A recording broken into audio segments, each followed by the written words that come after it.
estão aqui reunidas as condições de podermos devolver a esperança e o progresso a Oliveira das Meias.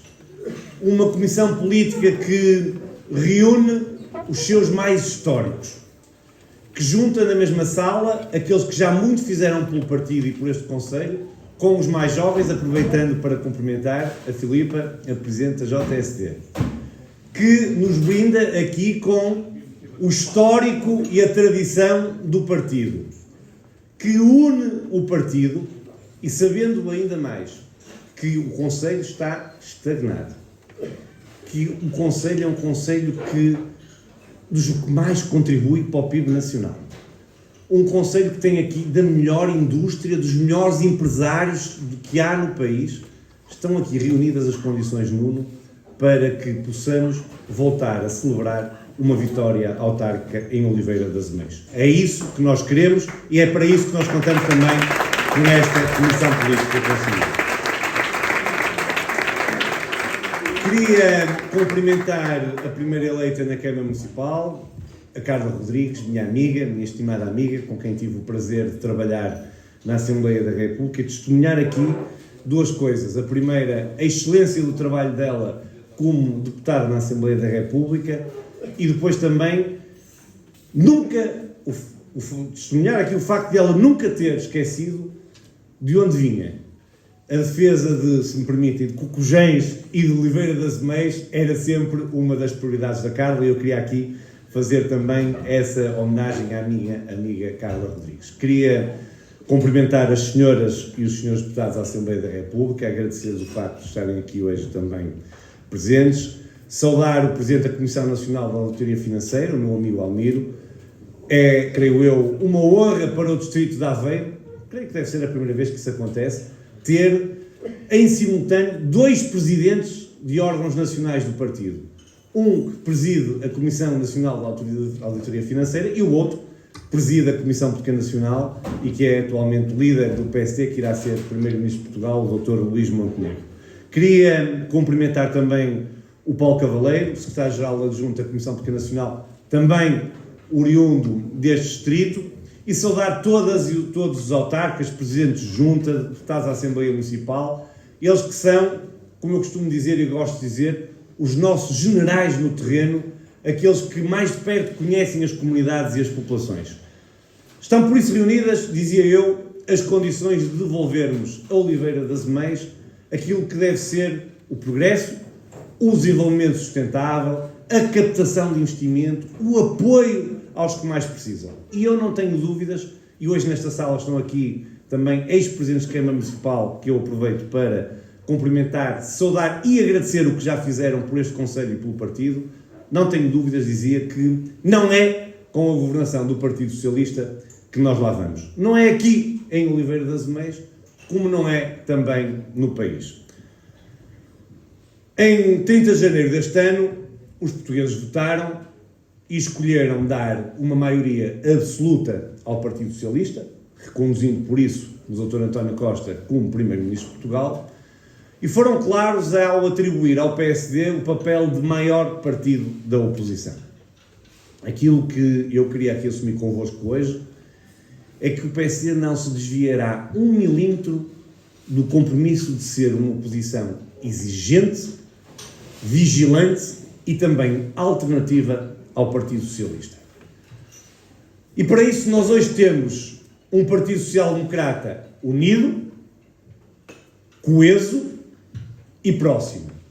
Unido porque contamos com todos. Esta Comissão Política Nacional quer contar com cada uma e com cada um dos militantes do PSD neste projeto político que tem um objetivo: ser alternativa ao Partido Socialista. Coeso porque sabemos bem, e ainda bem que assim é, que dentro do PSD há gente que pensa de forma diferente. Há gente que discorda das opções que a cada momento a Comissão Política Nacional vai tomando, de algumas coisas que a liderança diz, que outros membros da Comissão Política Nacional dizem, que dizem os seus dirigentes conselheiros nas suas localidades. Mas esta é a grande riqueza do PSD. É a capacidade dentro de nós sabermos respeitar as diferenças e irmos lá fora, buscar os melhores das nossas comunidades.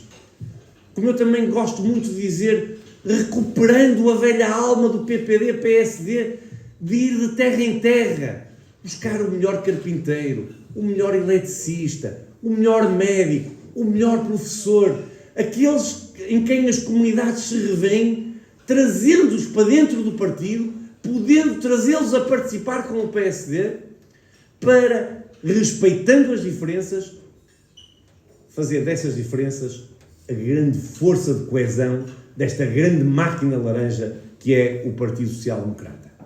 E um partido próximo.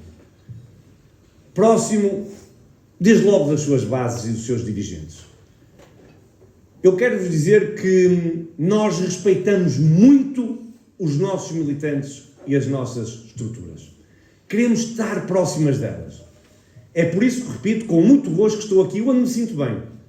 No meio dos nossos militantes, no meio dos nossos autarcas, sabendo que são os primeiros e os de sempre a defender o projeto da social-democracia.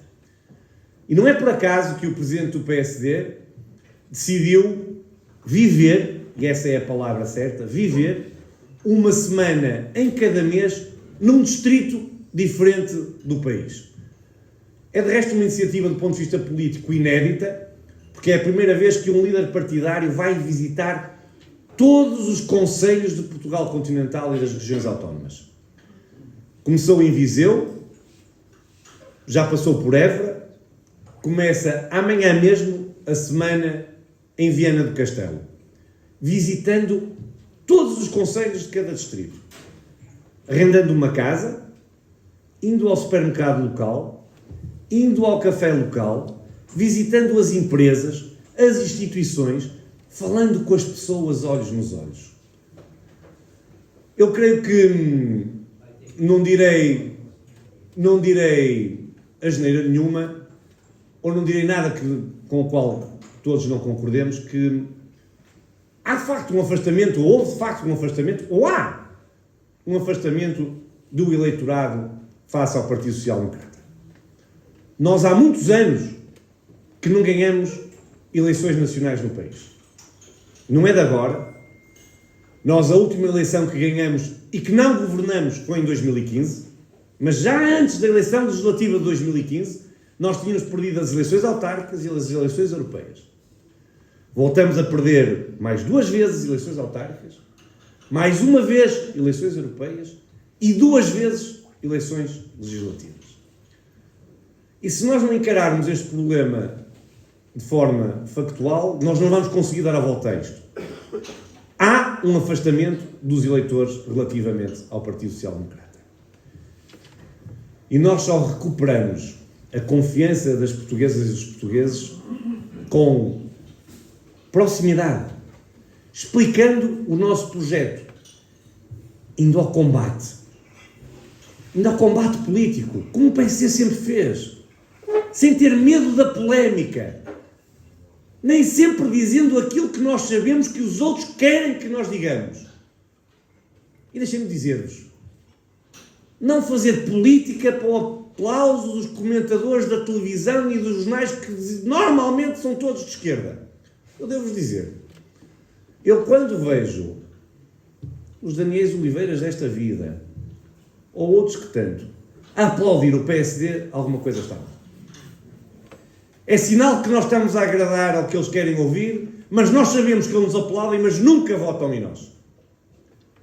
Nós temos de ser capazes, por isso, de estar próximos, estar unidos, ser coesos e sermos alternativa.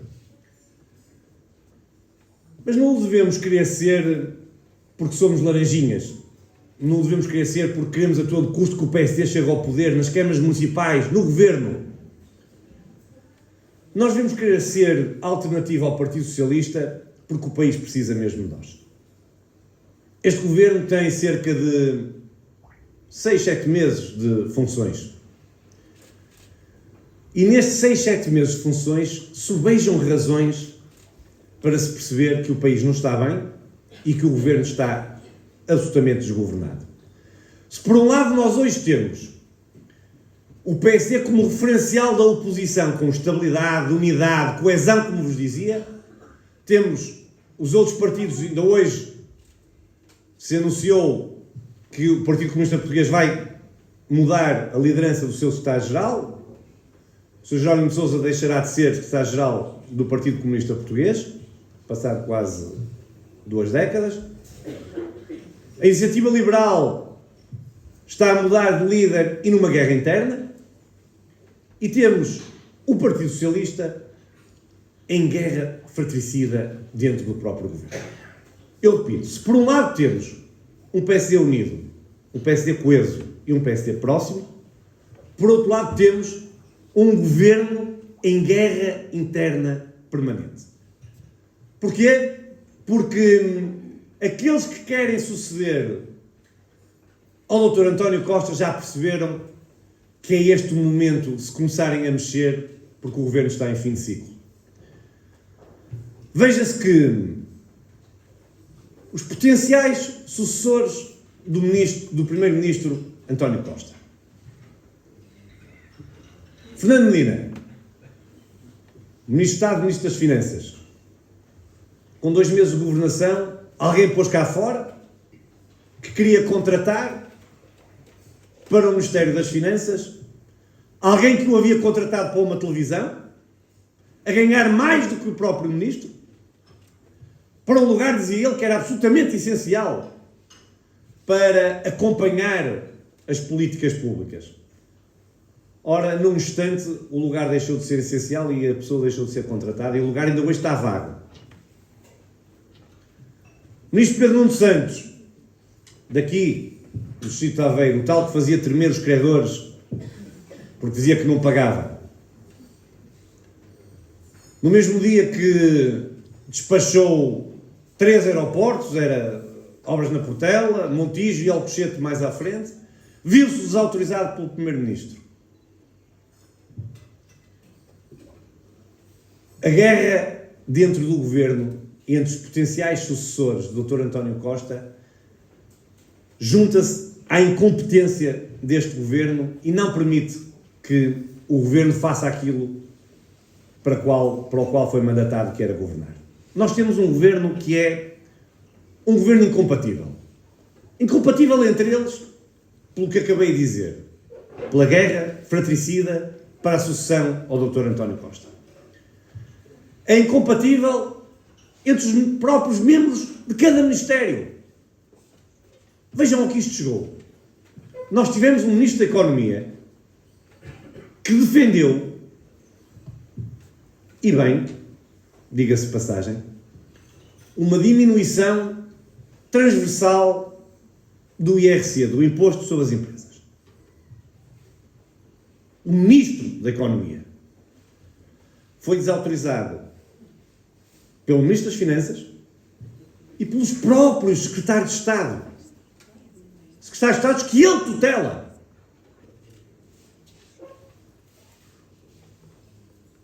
Eu diria que casos como estes, ou muito menores do que estes, deram de resto a dissolução de uma maioria parlamentar em que o PSD liderava o governo com o Dr. Pedro Santana Lopes. É um governo irresponsável. Nós temos hoje a maior carga fiscal de sempre. Pagamos mais impostos indiretos, mais IRS, mais IRC do que nunca. Mas se nós pagássemos mais impostos, por um lado, e nos oferecessem melhores serviços públicos, nós poderíamos estar hoje a dizer que sabemos o que está a ser feito com o dinheiro dos nossos impostos. Mas a verdade é que é hoje conhecido que a saúde é o caos completo. São mais portugueses sem médicos de família, são mais portugueses à espera de consultas e de cirurgias, o tempo de espera aumentou, é a dívida da saúde a aumentar. É conhecido hoje que na Justiça há tribunais que não têm papel, e não estou a falar deste papel, também não têm este, senão tinham o resto, não têm papel para imprimir as peças processuais. Sabemos que há escolas em que os professores têm que levar papel higiênico de casa porque a escola não tem papel higiênico. Sabemos que nas forças de segurança não há recursos financeiros para poderem corresponder às suas funções. Ou seja, nós temos os serviços públicos num caos e os impostos no máximo. É por isso um governo incompatível, é por isso um governo irresponsável, mas é também um governo imoral. É um governo imoral porque decidiu, por exemplo, a reboque do PSD, vir em setembro anunciar para outubro medidas excepcionais de combate ao desespero das famílias portuguesas. Nós vínhamos a dizer desde maio que, face à inflação, as pessoas estavam com dificuldades. Nós sabemos que o preço da alimentação, do cabaz alimentar, dos vegetais, dos óleos, da carne, do peixe, do pão, estava a aumentar. Ao mesmo tempo aumentavam os custos com a energia, com os combustíveis, com os transportes. E agora sabemos também que está a aumentar as rendas de quem tem crédito de habitação por força da subida das taxas de juros. Ou seja, as famílias estavam numa situação aflitiva. O governo demorou a aceitar o repto do PSD. Mas veio, por exemplo, anunciar duas coisas. A primeira imoralidade é um corte de 1.000 milhões de euros permanentes no sistema de pensões em Portugal. O governo que andou durante anos a acusar o PSD de querer fazer uma coisa que nunca o PSD fez, que era um corte de 600 milhões no sistema de pensões em Portugal, cortou para futuro 1.000 milhões de euros aos pensionistas em Portugal. E depois, para disfarçar, veio anunciar que ia dar extraordinariamente meia pensão a cada pensionista. E eu pergunto, e nós perguntamos no PS, mas que ética social é esta que se dá 200 euros a quem tem uma reforma de 400 e que se dá 2.000 euros a quem tem uma reforma de 4.000 euros? Será que quem tem uma reforma de 400 euros precisa tanto dos 200 euros como precisa alguém que tem uma reforma de 4.000 euros dos 2.000 euros? Isto é de uma imoralidade atroz. É este o governo que se diz socialista e solidário. Mas é também um governo imoral. Eu vou medir as palavras. Temos aqui ainda por cima um órgão de comunicação social local. Mas não é só imoral. É também um governo sem vergonha na cara. As senhoras e os senhores recordam-se que em 2015, face a problemas sucessivos de sustentabilidade da TAP, o nosso governo decidiu privatizar a TAP. Nós não temos memória curta.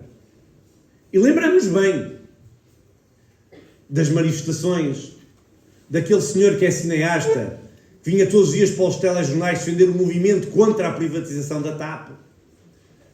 E eu lembro-me bem, que ainda por cima é público, das declarações, por exemplo, do Dr. António Costa, que dizia: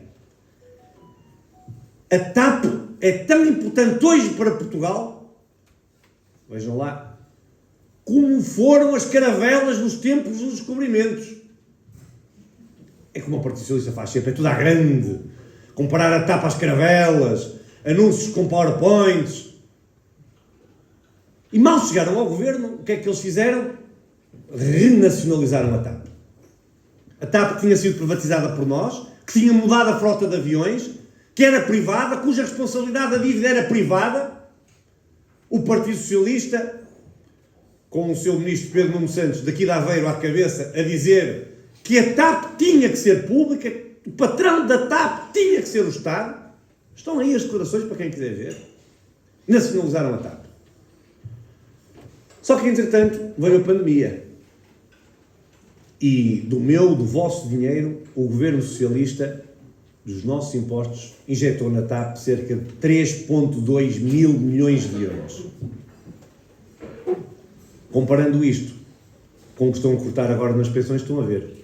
É 3 vezes mais que puseram na TAP do que estão a tirar às pensões em Portugal aos pensionistas informados. É curioso porque na Alemanha, por exemplo, face à circunstância da pandemia e, por exemplo, a companhia mais conhecida da Alemanha, a Lufthansa, também precisou de uma injeção de capital do Estado alemão, que colocou lá também dinheiro, mas sabem o que é que aconteceu? A Lufthansa já pagou aos contribuintes da Alemanha e com juros. E nesta semana nós soubemos que a TAP anunciou que não tenciona devolver os 3,2 mil milhões de euros ao Estado português e, por força disso, aos contribuintes portugueses. Mas qual é a solução que o Partido Socialista tem agora para a TAP? Por isso eu disse que é um governo sem vergonha. Veio agora anunciar que a solução para a TAP passa por privatizá-la outra vez. Ora, o mesmo governo, o mesmo primeiro-ministro e o mesmo ministro que bradaram aos céus a favor da nacionalização da TAP, que nacionalizaram a TAP, que puseram lá o nosso dinheiro, vêm agora dizer, afinal, que depois de terem feito tudo isto, terem perdido o dinheiro, que vão privatizá-la. Eu quero dizer, como já disse o Presidente do PSD, isto é um crime político e é um crime financeiro que nós não podemos admitir. É brincar com o dinheiro dos contribuintes. E por isso eu vos dizia que é um governo incompatível, é um governo irresponsável e é de facto um governo imoral. E nós no PSD temos que ser exigentes neste combate, denunciar os erros e as omissões do Partido Socialista. Já agora há pouco, só voltando um bocadinho atrás, é quando eu falei das incompatibilidades entre eles e na guerra fratricida que existe entre eles, esqueci-me também das incompatibilidades com a lei. Já começa a cheirar mal tanta e tanta incompatibilidade dos ministros face àquilo que está previsto na lei. Começando pelo ministro daqui, do Distrito de Aveiro. Podemos discutir se a lei está bem ou mal feita. Mas há uma coisa que eu sei. É que ele violou a lei. E ele não é um cidadão diferente nem de mim, nem de qualquer um de vós. E quem viola a lei tem que pagar por isso. Mas parece que, para o Partido Socialista, há sempre aqui uma forma do Dr. António Costa sacudir a água do capote. Mas perante tudo isto, dizia-vos que nós não vamos deixar de ser exigentes, não vamos deixar de ser oposição e vamos ser alternativa. Mas para levarmos este trabalho a bom porto, nós vamos ter que ser determinados e resilientes. Eu bem sei que os sinais são-nos favoráveis.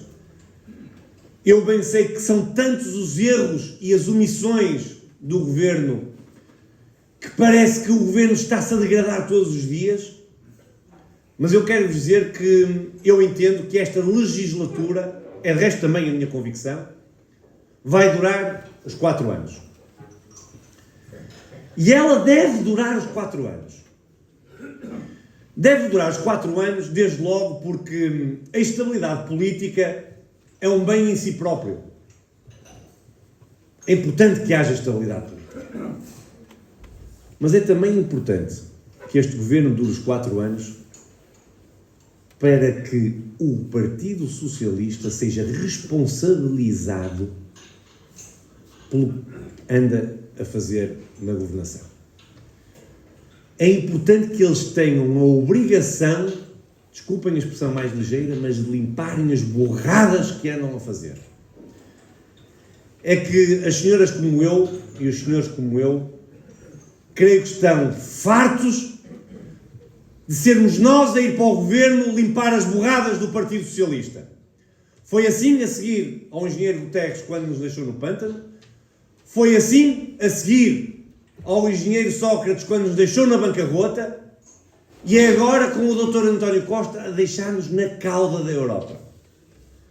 É por isso importante que quando nós tivermos eleições, estarmos preparados para governar, mas governar com o nosso projeto. Por uma vez possamos governar com as nossas ideias e não em situação aflitiva e de emergência para limpar as asneiras do Partido Socialista. É por isso que eu queria terminar dizendo-vos que aqui, Nuno, como no país, é importante termos juízo, é importante estarmos unidos, é importante estarmos vigilantes no nosso papel de oposição, é importante estarmos próximos das pessoas, explicar as nossas ideias e os nossos projetos para podermos ser alternativa e ter a confiança dos eleitores. Mas há uma coisa que eu vos quero dizer. O PSD nunca ganhou eleições. Nem eleições autárquicas, nem eleições legislativas, se não contar com todos. E por isso terminava com um apelo. Nós precisamos muito de todos neste combate, que é um combate ao Partido Socialista, mas que não é um combate, como vos dizia, pelo PSD. É um combate por Portugal. O Partido Socialista vai deixar de novo Portugal na cauda da Europa, Portugal na rota do empobrecimento. E ou o PSD é capaz, de uma vez por todas, de se reconciliar com os portugueses, de tomar as rédeas da governação, ou estamos condenados a continuar a ser ultrapassados pelos países de leste, continuar a ser vistos lá fora como um país pequeno e pobre e a deixarmos aos nossos filhos aquilo que os nossos pais não nos deixaram a nós. Porque nos deixaram, muitos dos que aqui estão, um país bem melhor do que aquele que nós estamos a construir para as nossas filhas e para os nossos filhos. E essa deve ser a visão do PSD. Terminava dizendo-vos que contem com todo o empenho da Comissão Política Nacional, da Secretaria-Geral, tem de resto aqui um vizinho que é Secretário-Geral adjunto, portanto usem e abusem, e contem sempre também comigo à disposição das nossas bases, dos nossos militantes, das nossas estruturas. Viva o PSD, viva Oliveira das Meias, mas viva sempre e sobretudo Portugal.